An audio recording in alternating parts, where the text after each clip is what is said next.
So hello everyone, this is Sakai here, back in with another video. So this time we are doing a Crackme from Crackmes.one. So this is one of the old Crackmes you can actually see in here. I mean, this is imported from Crackmes.de, which was the old site prior to Crackmes.one. So this name of this Crackme is QCRK5 by QNX. It's a very old Crackme, as you can say. It's from 2018. So we'll be doing this one. Just a simple reverse engineering things and to break the algorithm which generates a key and yeah, stuff like that. So let's just get into it. So I've downloaded the Crackme. The password for the Crackme is crackmes.de because it's imported from the .de website earlier. So here it is, our binary. So let us run it first and test the behavior. So I will do QCRK5. And it says the usage is QCRK5 with the password in it. So it takes one command line argument. So let's just do that again with sample password. I'll put in password. And it says using password wrong. So as you can probably see here that it's saying using password. So it's probably outputting the string and then it's saying it's wrong. So our task here is simple. It's to break this. And so this would always say, and find the correct key. So this would always say that, yes, you are correct. So, and furthermore, if we find how to do this thing, if we find how the algorithm really works, we can write our own Keygen also. So, but that's a long story. So let us actually start it. So as you see that this thing is wrong. So first things first, what I like to do is I like to always perform strings before I actually go further into this. As you can see, we've got lots of data in here. And if you scroll up a bit, it's a very long data. So let me go to the top. It's most pro gibberish stuff, which makes no sense. Coming down, we see something interesting in here. It says usage percentage s passwords, usage percentage s correct, wrong. Probably these strings are in the stack, and as we run the program, it just outputs this whole thing. So it's good, no problem about that. First things first, you should actually run file on this to actually know what kind of thing this is. So as you can see, this is ELF 32-bit LSB executable Intel 8386 version 1. The most important thing to note in this output is it is not stripped, it is stripped binary. So if you go into a debugger and you say disass main using GDB, you'd get that there is nothing to disass. There's nothing to disassemble. That's because the whole binary is stripped. So normally reversing stripped binary is kind of hard, but we will see what happens. And also this, I took this example because it's a prime example of you should not always blindly follow some stuff. And you should always look at the assembly code and try to figure out what's happening in there. Sometimes reading assembly code is really very easy compared to reading the C code, which is derived from assembly, which Ghidra does. So without further ado, let's try strace because we're like doing some common stuff in here, like nothing important. QCRK5, I guess. I think QCRK5, yes. Supplying it with something. Oh, and this is something we won't see in a normal Crackme. So this is all correct. Uname is sysname Linux, node name is Linux Mint 203. That's my machine name. Process PID is 7998, runs in 32-bit mode. That's correct. One thing, if you had noticed here, is that it exited with 1. So it knows that we're going to be running strace on this binary, and it knows that it's going to catch it. So my guess is that ptrace is running. Ptrace is here because we see the call to ptrace trace me. So normally what happens, what ptrace does is that if you kind of want to analyze this thing, dynamic analysis, if you kind of want to perform dynamic analysis on this binary using a debugger, ptrace actually catches that, and it says that, hey, you can't debug me. So it's kind of an anti-debug, anti-reversing technique. So somewhere around this binary, ptrace is implemented, and it is kind of preventing us from running dynamic analysis on the binary. So I hope that clears things up. So a debugger is basically nothing. It's just acts as an intermediary between the CPU and your program. So that's how it sets breakpoints and all the stuff. It's not magic. So yeah.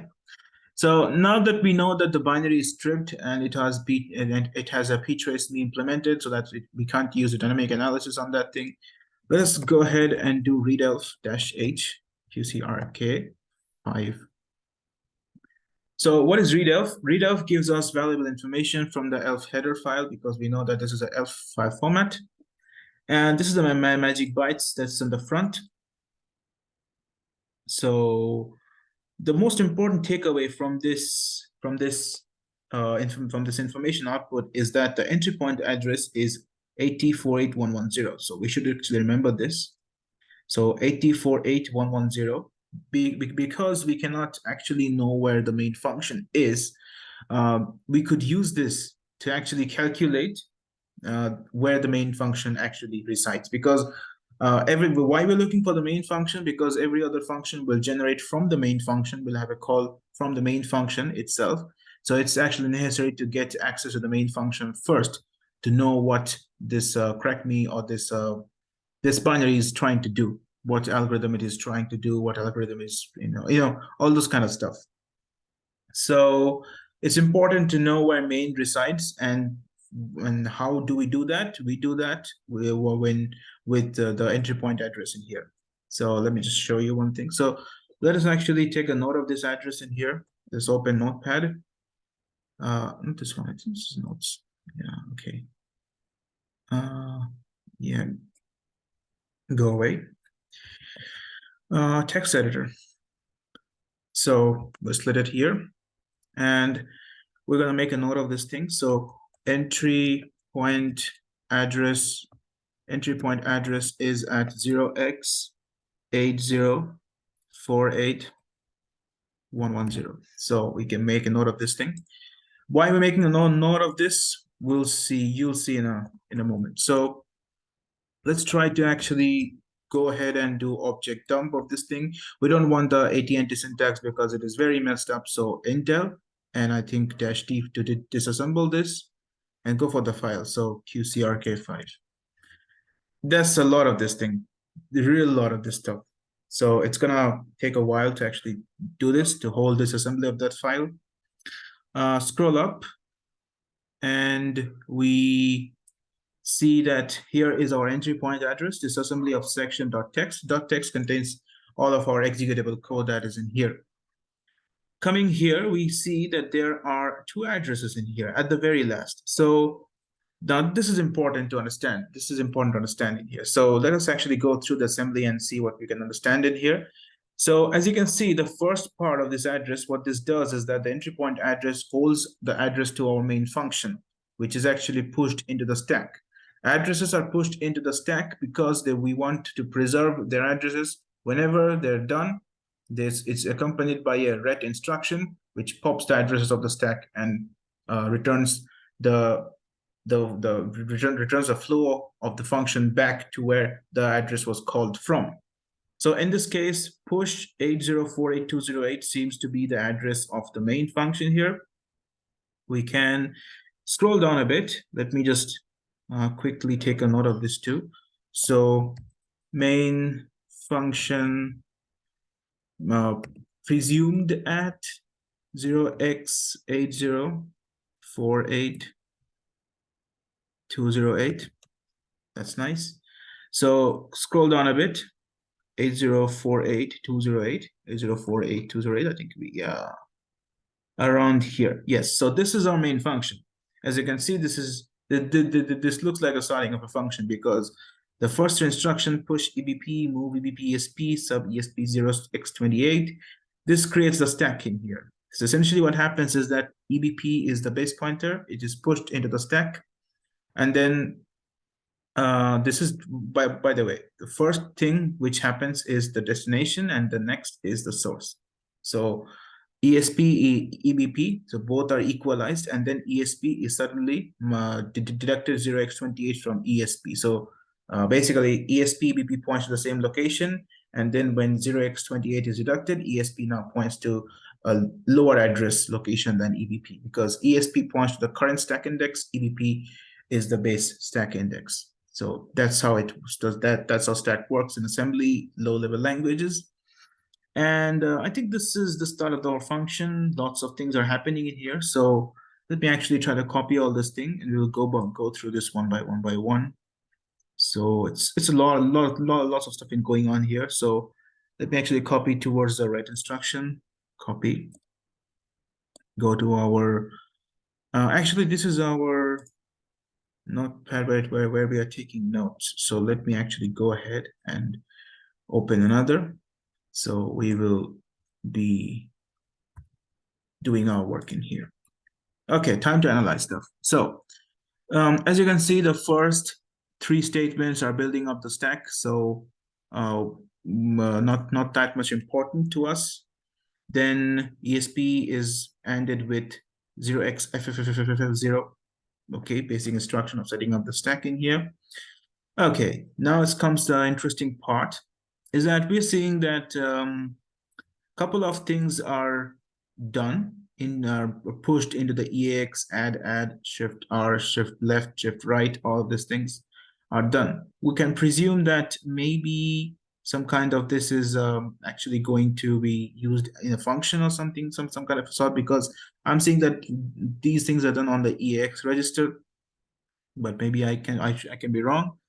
But maybe I think that this is actually preparing the EAX register, like zeroing out the EAX register, because you see it's moving 0 to EAX, and then it's ending it with 0xf, then ending it back with 0xf. Shift right with 4, shift left with 4. So I think it's preparing EAX for something, or it's just zeroing out the EAX. Anyways, yeah, just let's analyze this one. So, okay, here's an important stuff to analyze here. We can see that a very strange looking string or strange looking expression is here. We don't know what it is, but it looks very strange because like normally you'd see 0x1, 0, 4d, 0xd, 0xc.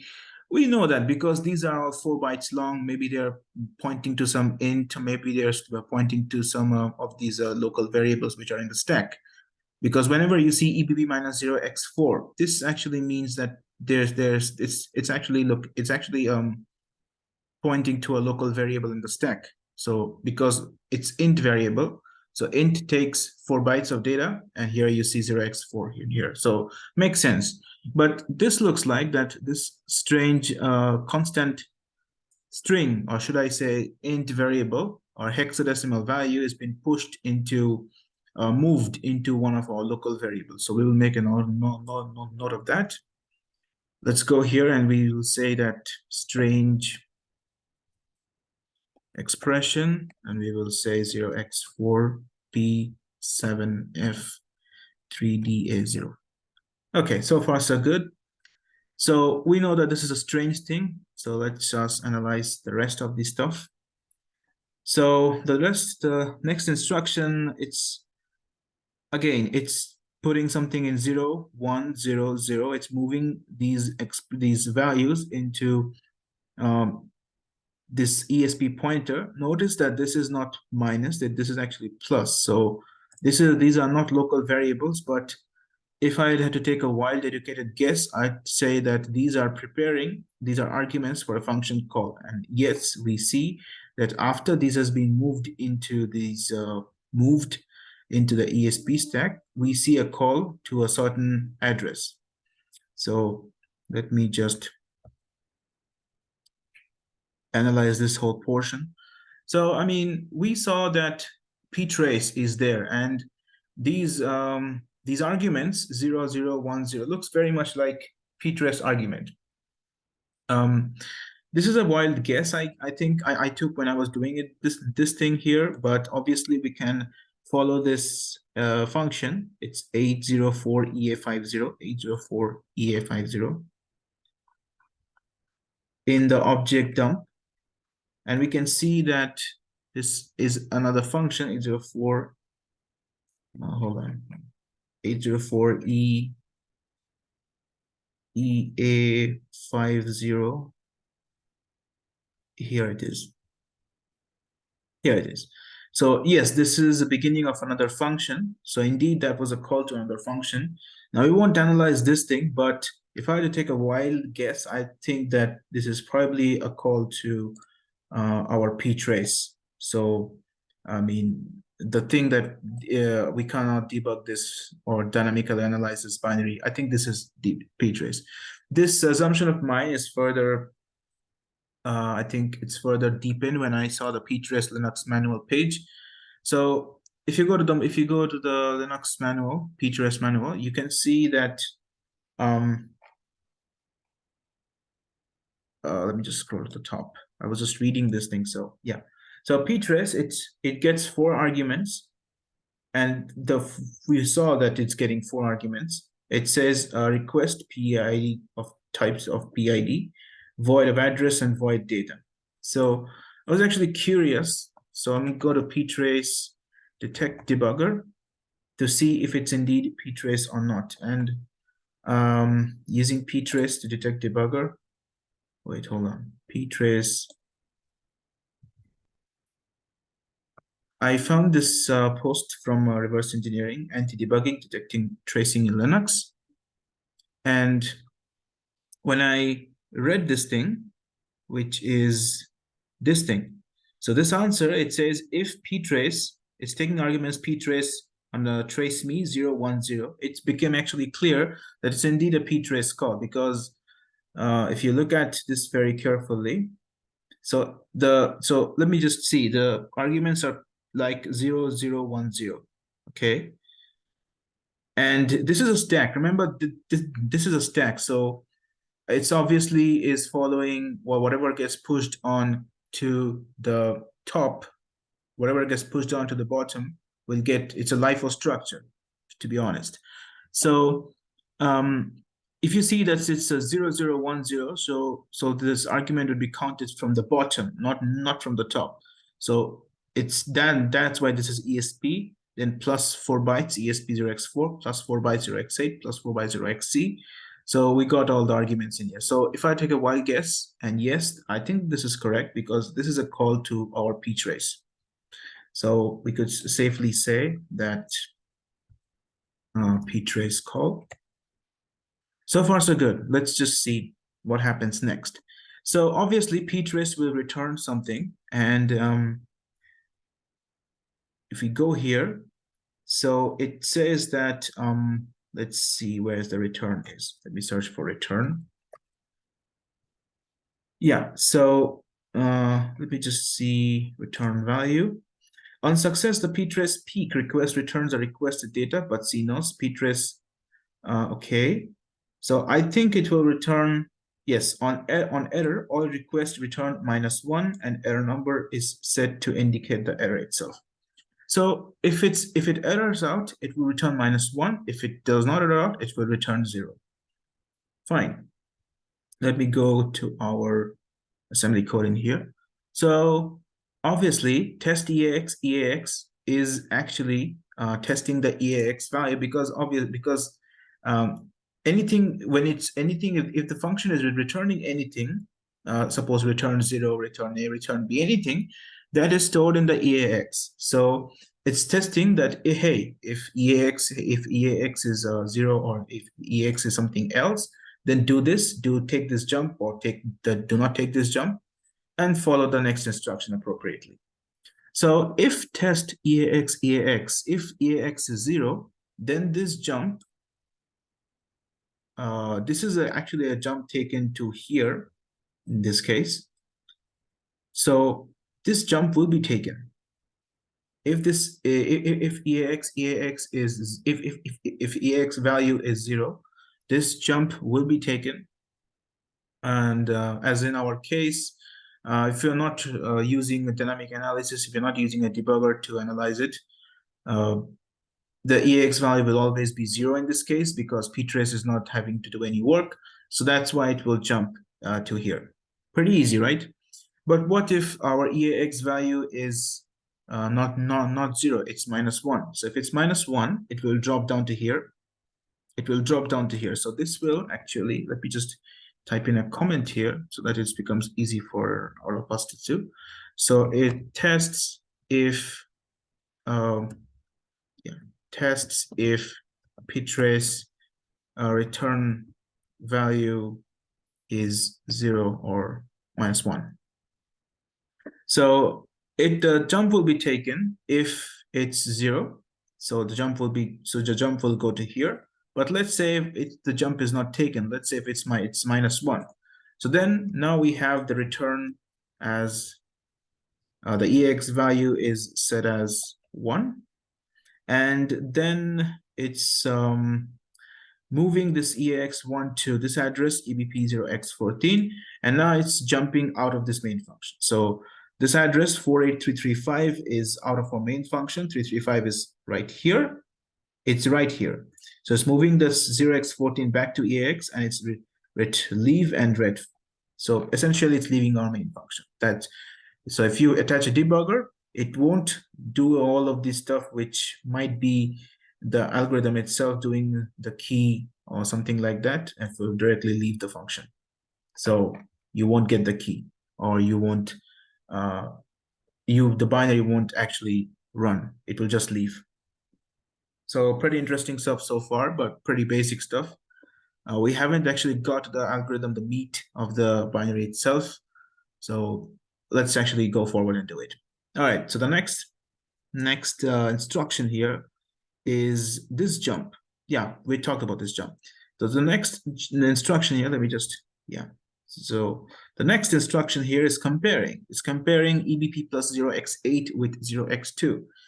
Now, 0x2 is actually the kind of arguments that we should be providing. Now, why 2? Because we are providing one argument. Well, because 0x1, or the first argument, is always the program name itself, the binary name itself, and the next argument after that is the second argument. So that's why argc, the count of the argument, should always be 2 instead of just 1. So it's 2 here because the program is saying that we should be delivering a password. If you remember from this thing, we should always, I think it's down below. So let me just scroll down a bit. I'll just clear this out. And if you run this, QCRK5, it says you have to give another as a command line argument. So 2. This is 1, the program name, and this is the second one. So 1 and 2. Pretty nice, huh? Okay, let's keep going. So we're here, right? Yeah, got lost a bit. So if it's not 0, if it's 0, then it will jump to 291, which is here. Good. And if I say that, hey, it's not 0, if we haven't supplied any argument, then this will not jump. Then this will not jump, and actually this will actually fall down below it, doing all these things, and it will call this function 8049530, which is another call. And if you notice this function is not in our main, because our main has this address 8280, 48280. This function has something 49530. So probably analyzing the behavior of this binary, whenever we don't supply any argument, it is printing this message. So if I had to take a wild guess, I'd say that this is a call to printf. This is a call to printf. So I might actually write this. Printf call to say that 2 arguments to that a command line argument is needed. The reason why I'm saying is that it's wait, hold on. Did I do this? It's calling out of this thing. Wait. Oh no, it should be this one here. Sorry, my bad. My bad. So this should be here, not there. Yeah, so all these things, this is actually a call to the printf to see printf call to say argument needed. We keep it short. And then it's going to 48. So it's going to return back from printf. It's going to print the statement. It's going to return back from printf. It's going to move this 0 into the ESP, and then it's going to call A048C10. A048C10 is A048C10 is out of our main function. So it's going to go out of our main functions right now. So far so good. We can understand what's really going on in here. Now let's drop down to what happens if we do give in the command line argument, which is in this case 291. So here it is. Actually, looking at this thing, it's kind of hard right now to understand because we see EBP plus 0xc. So it's calling another function in here. So let me just make this a new line. So this is doing something. This is actually calling 0xc, adding EAX. It's going to EAX, adding 0x4 to EAX, moving this thing back to EAX, and then calling this. So probably this EAX is being prepared. This whole 3-4 instructions is being prepared to call this function right here. And if you see closely, this is out of our main function. So it's probably another kind of some function call. Now, yeah, this can be interesting. I mean, we can actually, if this can happen, that this function is probably what we want to analyze as an algorithm. Probably this function is where the algorithm is, but we don't actually see our string, what we really supplied, pass on to this thing. It's just a plus 0xc. So yeah, I don't really want to analyze this thing right now, but we will see actually that what this function is. It will be actually kind of revealed once we break everything down. So bear with me here. All right, so the next thing, let's move on to here. And now we see something different. Now see, and remember, this is the destination, the first one, this is the source. So EAX and keyword pointer EBP minus 0x8. So EBP minus 0x8 is probably what we have given as an input. So because this is a local variable. Now it's saying load effective address EAX EBP minus 0x8. So it's loading the address of our variable which we supplied, for our string which we supplied, password which we supplied to EAX. And now some interesting things are happening. So let's go by one by one. Let's see. So remember, this is an easy Crackme, so it's not really that difficult. Okay, so let's go. So it's remember that EAX holds our password, given password. Remember, EAX has our given password. It is EBP minus 0x8. So what this is doing is that 0x5 is being added to our EAX. Okay, cool. We will do that. EAX plus 5.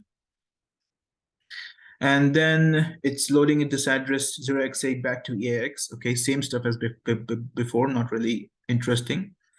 The next thing, it's adding 0x60 again to EAX. Okay, we will do that. We will EAX plus 60. Okay, no problem. Then it's moving the same thing back to EDX. This is interesting this time. It's moving EBP minus 0x8, our given password, into EDX. That is important. So EAX equals to EDX. No, EAX is not equal to EDX. That's a mistake. EDX contains our given password, which is before what we have done with EAX, because EAX holds this sum now. This is not 60, this is 0x60. Okay, so don't get confused with this thing. All right, Now the next instruction says move EAX, EDX. So EDX is being moved back to EAX, okay? Shift left EAX 0x8, okay? No problem. But yeah, EDX currently holds what EAX held before. I mean, it's kind of hard to understand right now, but let's go with the shift left parameter first before actually jumping into EDX. So EAX is, what it's doing is that is shift left. So shift left is, we do like this, 8. I think this is shift left. Yeah, this is shift left. So yeah, it's not 8, it's 0x8. Well, 0x8 and 8 is same, but please don't get confused with the hexadecimal stuff here. Now what's happening? EDX, the source, EAX, comma EDX, move EAX, comma EDX. Okay, what this does is that, wait, it's not here, right? Sorry about that. So now we see that there's a sub instruction between EAX and EDX. Now that's important. What did EDX held before? What's happening now? It's EAX is equals to EAX minus EDX. That's actually cool. That's a simple stuff. This instruction is just doing this simple stuff. But what did EDX held before this happened? Well, as it turns out, EDX held the sum of this. So EDX held before the shift left operator really happened with EAX. EDX held the sum after 0x5, after adding 0x5, after adding 0x60, EDX now holds the sum. So let me actually go here and insert on the statement that EDX is equals to EAX. So now EAX gets deducted with the sum which EDX holds. Pretty important stuff here going on. And I think we are right now decrypting the algorithm. We are reversing the algorithm right now. Very interesting stuff. The next instruction is it's saying move the word. This is our local variable as I've discussed before. Moving into EAX, okay. Then move back to EAX, okay, no problem. This is an interesting one. IMUL EAX 0x909090. So as you can probably see here, this is again a very strange string because it is hard-coded here. Now, normally you say that, hey, 0x90 is NOPs. Well, yeah, if it is here, then it's NOP, but it's not here. It's not in this place, it's in this place. It's hard-coded. IMUL means that EAX has been multiplied itself with 0x909090. So let's go ahead and do that. Remember, EAX now holds this one. So EAX 0x909090. Very cool. It actually should be 2 zeros in front of it, but yeah, it's not that important. Order of zeros are not important right now. So now it's multiplied itself with this very strange looking string in here. And it's moving back this to our local variable. Okay, no problem. And now move EAX. Very important stuff happening right now. So now what EAX did was EAX shifted this back to our local variable, which is EBP minus 0x8. For simplicity, we can call it my variable. Simple. And now what's happened is that EAX is now shifted. EAX is now holds something which is in EBP plus 0xc. Interesting. So now EAX holds something in EBP plus 0xc. What is in EBP plus 0xc, you ask?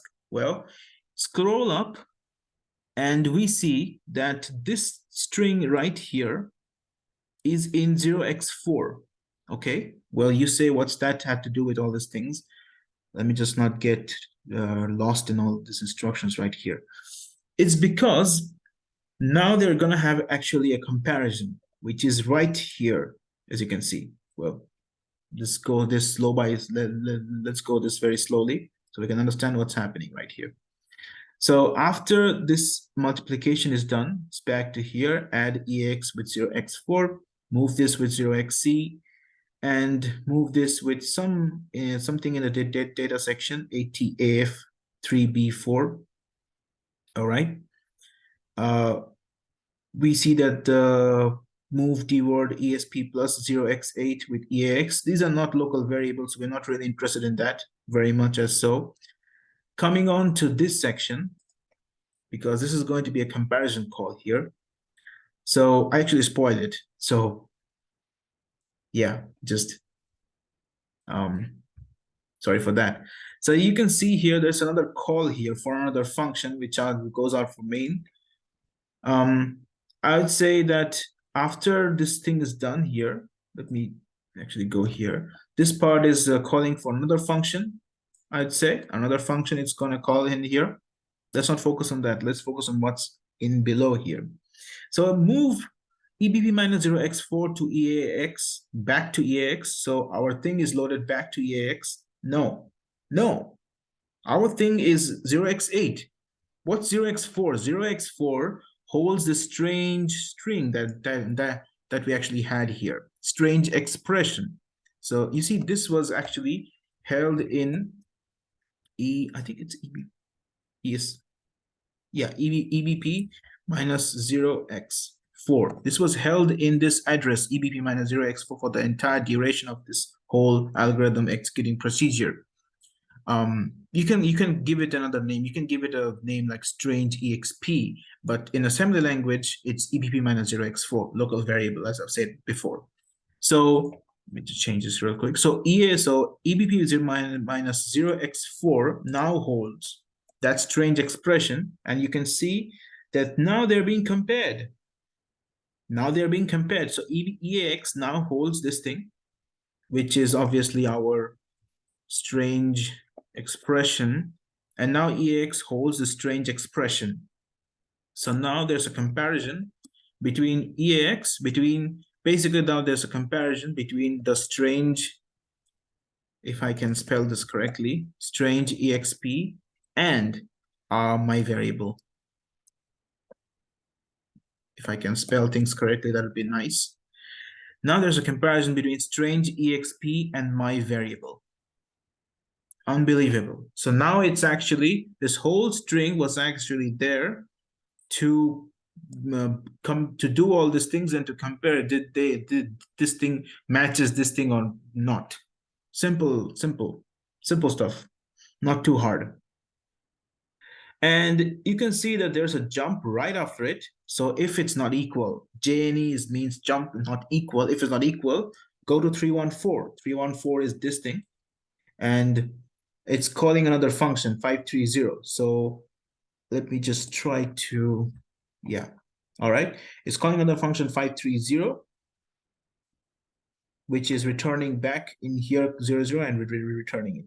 So 530, 530, I think these is the 530, this 8049530. This is actually a call to printf. Using this function signature, you see this address is similar in these cases. So I have to say that this is a call to printf. Why I'm saying so? Well, when this is not matching, when this compare is not matching, then that means this is not equal. My variable and strange exp is not equal. In that case, there's a line in this showing that if we do it with something else, it's saying wrong, using this and wrong. So obviously it's printing wrong and it's then exiting the whole thing. So this has to be a printf function to say that wrong. So this is a bad message that we have right here. It's a bad message called to printf, and it's right after this jump, right after this compare. So if it's not here, jump here and say that it's wrong and exit this. But if it is correct, it is moving this to here. It is moving this data section points to here. This thing obviously says that yes, it is correctly cracked. This is from our data section, as you can see. And then it is again calling this. It's again calling the printf function, as you can see. The ending is 530. So now call to printf. we can see that this is success message and this is fail message. Pretty simple if you debug it like this. So what is this printf? There are three printfs, right? Judging from the signatures in here, 8049530. Well, this printf is that using stuff, using %s password, this thing right here, using this. So this is one printf, this is one printf, and suppose if we give the correct key in here, correct key, then it will say yes, it's cracked. So there are three printfs all in all, and that actually explains the call to the printfs in here. So we have this algorithm right here, how it's working right here. We have this algorithm and how it is comparing, how it is saying that, hey, this key is wrong, hey, this key is right. So how it's doing that, we have this algorithm in here. To recap this, all it does, it's adding these two things before, then giving that to EDX register. EX gets left shifted by 8, 0x8, and then it's deducted by EDX, which holds a sum, and then it gets multiplied by 90, 90, 90, 0x90, 90, 90, and then gets compared with this strange thing in here. So we can use a calculator and probably generate a number. Yeah, so you can just use a calculator or just use basic algebra mathematics to find out stuff in here, or you can be very cool guy like me and you can, oh wait, hold on, you can write a Keygen, which I've just written in here. It's in C. It does basically nothing. It's not that flashy. So yeah, let me just go through my Keygen in here. It's pretty easy. Once you know what the algorithm does, basically just reversing it to show you the possible keys that can crack the method in here, crack the binary, sorry. So EX is 1, the int EX1, and I run a while loop from the 1 to the entire space. So 0x, this is 8 Fs after 0. We will run on the entire address base like here. So using 0xFFF actually gets you negative integers too. And there is two of these variables, TA and TB. So TA is getting these things. So TA is now I mean, yeah, you get the point. It's pretty obvious while looking at the code what it does. This is 96 because 0x60. Let me just, yeah, I think where the findings is. Wait, hold on. Where are my findings? Did I just delete that one? No way. Yeah, I'm so clumsy with this stuff. Okay, never mind. You saw what it does. No problem with that. Let me just oh wait, it's here. Yeah, so let me just drag it outside so you can see properly. All right, so TA is 0, TB is 0 because we have to do all this kind of stuff in here. So these are temporary variables, TA and TB. So 96 is 0x60 in decimal. And then EDX equals to EAX. Same, I've done it in here. TB equals to TA. Left shift by 8 bytes. TA, left shift 8. Then deducted from the sum, which was in TB. So TA minus equals to TB. Then TA with multiplied itself by this 0x 90, 90, 90. And then check if this is equal to this thing. If this is equal to this, then we print the EX value and increment the EX on the next term. So it's a pretty simple program I've written to do this kind of stuff, find all the keys that will work on this. So let me just run this. And yes, I've compiled with simple GCC in here, so nothing fancy. So let me just run the Keygen program. And it will generate all the keys that fits the criteria of our algorithm there. So we'll wait for it to continue. Okay, so it's finished. Now we will run our Crackme with one of these keys. So let me just pick a random one. Let me pick this one. We copy this, paste it.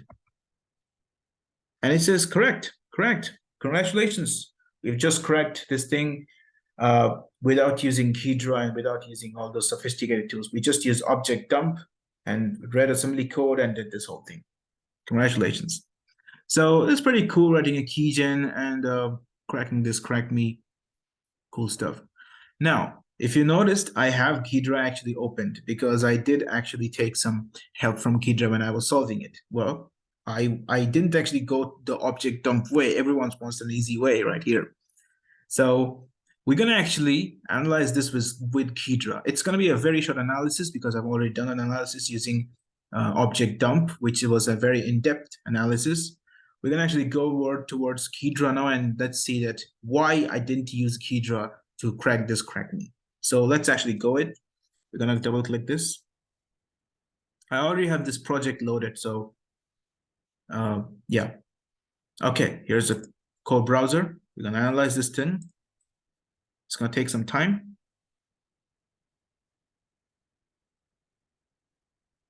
Yeah, sometimes this binary is a prime example of sometimes you shouldn't just rely on tools like Ghidra. It's an awesome tool, but sometimes it can produce incorrect results. Sometimes it's really hard to understand. Obviously, that depends on person to person. Personally, I felt using Objdump and just reading assembly code is kind of easier than deciphering what Ghidra is putting in the decompiler, putting the mangled like C code in the decompiler. We'll wait for it to be finished. Notice we know the entry point. So I think we will just shorten our work there. We know the entry point is at 8048110 and main function is at 8048208. So let me go here. And yeah, this is absolutely in the front of the binary. So we'll go to functions. It's 8048208. So it's going to be here. 8048804. This one. 048048. Wait, where is it? Hold on. 8048208. Yeah, this one. So this is our main function, as you can see. Let me just maximize this thing. So this is, as you can see, is the whoa. Okay, I don't know, some weird things happened. So this is our main function, as you can see here, and Ghidra is pretty awesome. It provides me with the decompiled mangle-like C code, so it's really makes easier to analyze stuff in here. So as you can see here, as we have said before, this now is actually a call to ptrace with the argument 0010, and if this is less than 0, you do this one to equals to 1, and then just return local 18. So this is a call to ptrace. We know that it will return -1 if we're using dynamic analysis debugger. This is a parameter 1 is actually argc. This is argv. So don't mind this. We can actually change this in here, but this is going to be a very short analysis on Ghidra. If there are two parameters, that means if the argc is 2, that means we have provided an argument. If we haven't provided an argument, it's gonna say usage password here. Now, why it's so funny like this one? Why it's not saying printf? Well, I think it's because it's a stripped binary. So because it is stripped, debugging symbols often get like this. So Ghidra is just doing its best, saying that, hey, this is a function, and it's actually doing like this. But now we know that this is actually the printf function, and it's exits. So I think this is exit 0. If we do have something, then it's getting towards then it gets our password, which is the second index of the argv array. It's getting to ivar1 into this function. Now, to be honest, I don't know what this function is, but if you look at this properly, wait, not like this one. Functions. Hold on, I just messed up. 048280. 20208. Yeah. So if I actually, to be honest, I didn't know what function it was. Like, It's all like mangled. It's hard to understand. But once I looked in here, now this isn't the correct expression that we have just analyzed.